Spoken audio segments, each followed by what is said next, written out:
Sa video na ito ay balitang kripto naman po tayo dito sa Pilipinas.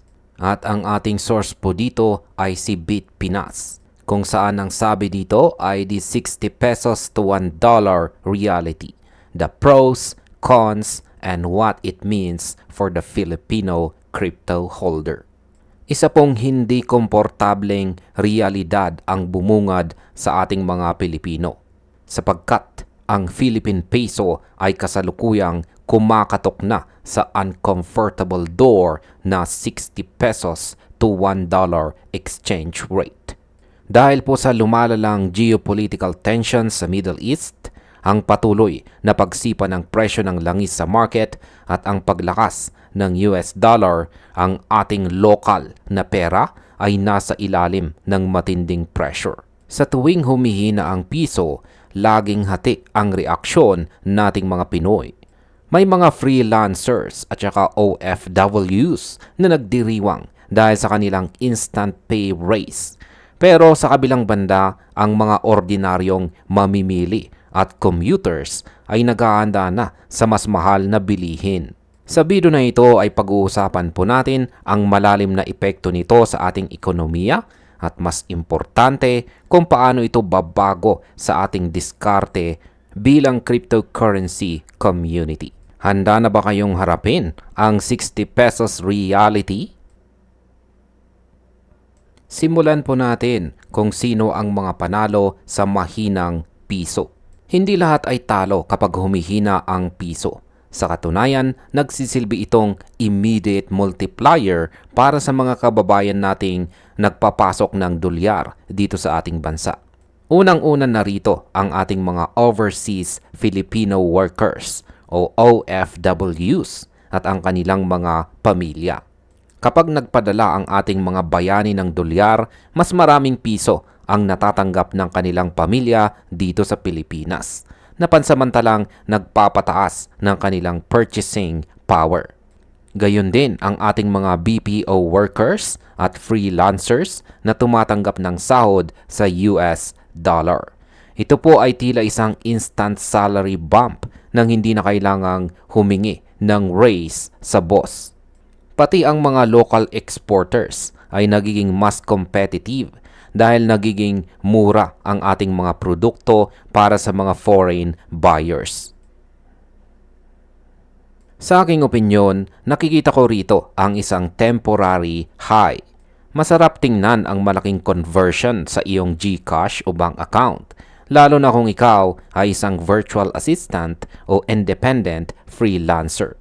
Ang numerical advantage na makakuha ng 6,000 pesos mula sa bawat $100 ay malaking bagay kumpara sa dating 5,500 pesos lamang.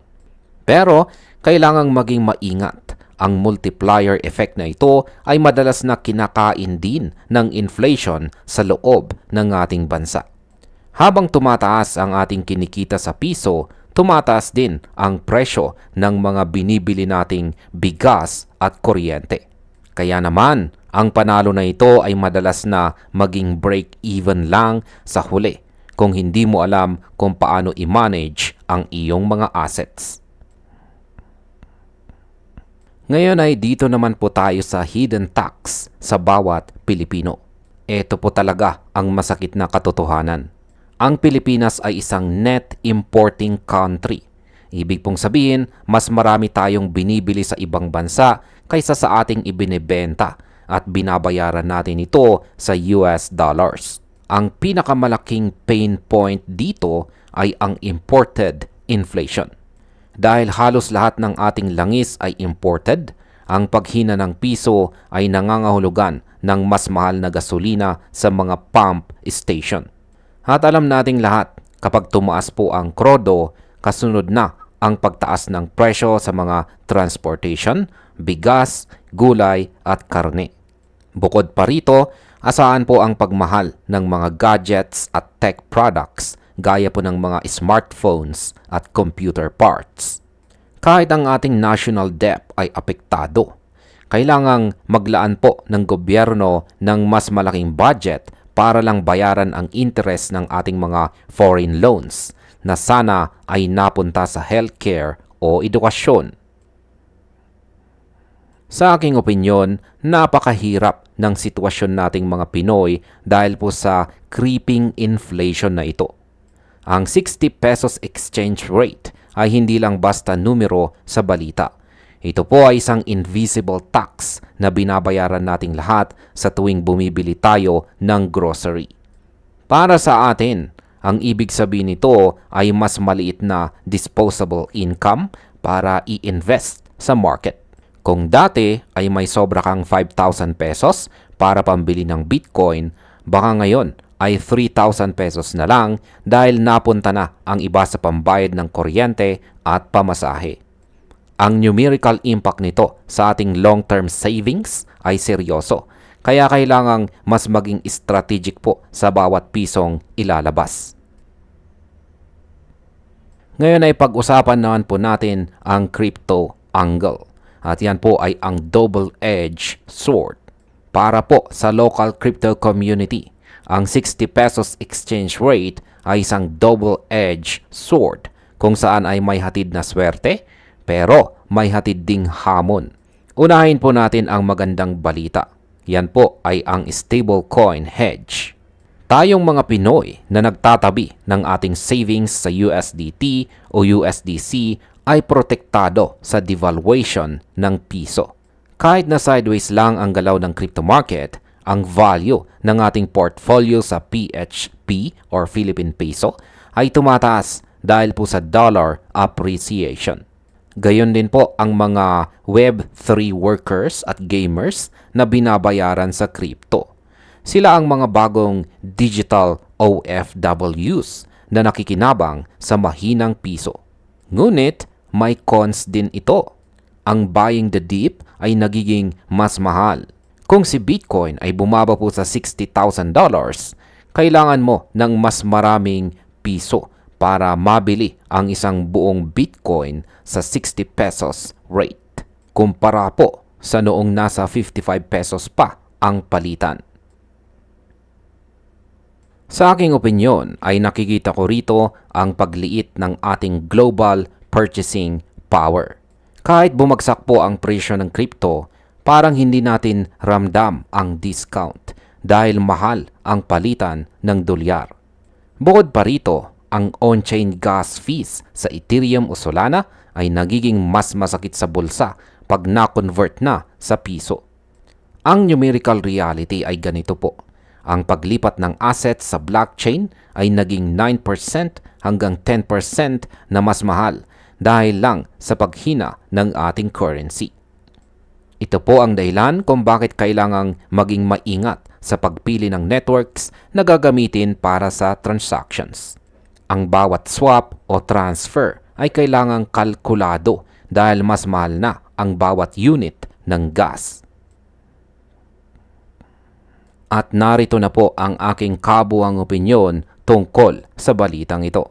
Habang ang 60 pesos to $1 rate ay nagdadala ng panandaliang saya sa mga dollar earners at saka stablecoin holders, ang macroeconomic reality ay isa po itong net negative para sa Pilipinas sa kabuuan. Ang panandaliang high ng pag-cash out ng mas malaking piso ay mabilis na binubura ng inflation sa grocery, gasolinahan at saka utility bills.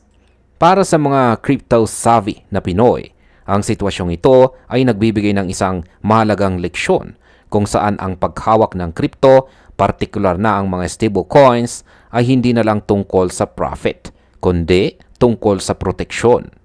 Ito po ay pagprotekta sa alaga ng ating pinaghirapang pera para hindi po ito matunaw habang nakatago lang sa tradisyonal na bangko.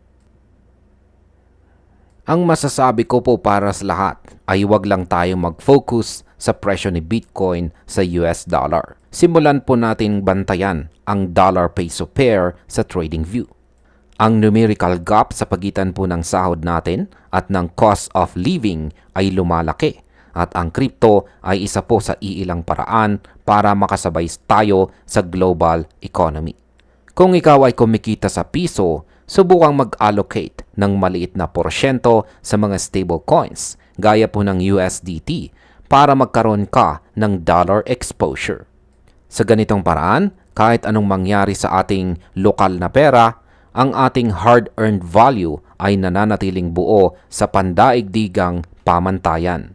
Ang taong ito, 2026, ay taon po ng matitinding pagsubok sa ekonomiya at ang pagkakaroon ng crypto shield ay hindi na opsyon. Ito po ay isang necessity. Tandaan na rin natin na ang 60 pesos exchange rate ay isang paalala na tayo ay bahagi ng isang mas malaking global system. Ang bawat gulo sa Middle East at bawat desisyon ng US Federal Reserve ay may direktang epekto sa ating hapagkainan. Bilang mga Pinoy crypto enthusiast, nasa ating mga kamay ang kapangyarihan na gamitin ang teknolohiya para hindi tayo maiwan sa gitna ng inflation. Ang numerical data ay malinaw kung saan ang dolyar ay malakas, ang piso ay hirap, pero ang crypto ay nandito para magbigay ng alternatibo. Kaya wag pong magpadala sa panic. Sa halip, gamitin po ang oras na ito para mag-aral ng mas mabuting portfolio management. At hanggang dito na lamang po tayo sa video na ito mga ka-crypto. Marami pong salamat sa panonood.